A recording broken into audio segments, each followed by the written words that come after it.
నా వల్ల కాదు. ఏ మానవుడు ఇంకొక మానవుని నడిపించలేడు, ఒప్పించలేడు అని ప్రవక్త అన్నాడు. నువ్వు దేవుడిని నమ్ము అని ఏ మానవుడు ఇంకొక మానవుని ఒప్పించలేడు. తండ్రి ఆకర్షించండి, తండ్రి ఆకర్షించండి, నా ఎదురు ఎవడు రాలేడు. తండ్రి నడిపించదు, ఏ మానవుడు నడవలేడు. ఏ మానవుడు నువ్వు ఇక్కడికి వస్తున్నావు అంటే ఖచ్చితంగా చెప్పగలను, దేవుడు నిన్ను చేయబట్టుకొని నడిపిస్తున్నాడు.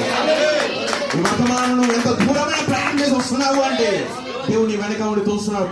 గో సంఘాలు ఒక వర్తమానాన్ని కొరకు నేను సిద్ధపరిచాను, నేను నీ కనులు తెరిచి ఒక వర్తమానాన్ని సిద్ధపరిచాను నేను.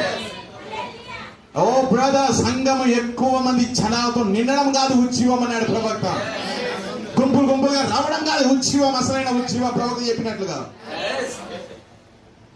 నిజమైన ఉజ్జీవము అది గుణలక్షణం అన్నాడు ప్రవక్త. క్యారెక్టర్, ఎప్పుడైతే సంఘము క్యారెక్టర్ గుణలక్షణంలో మార్చబడతాదో అది నిజమైన సంఘంలో వచ్చే ఉజ్జీవం. ఏమాన్, నేను అదే కోరుకుంటున్నాను. ఎక్కువ మంది జనాలు కాదు నాకు కావాల్సినది, ఎక్కువ మంది గుంపు కాదు, పెద్ద 300-500 మంది 1000 మంది కాదు మనకు కావాల్సినది. సంఘం పాపము లేకుండా ఒక 10 మంది ఉంటే ఎలా ఉండదు అది స్థలం.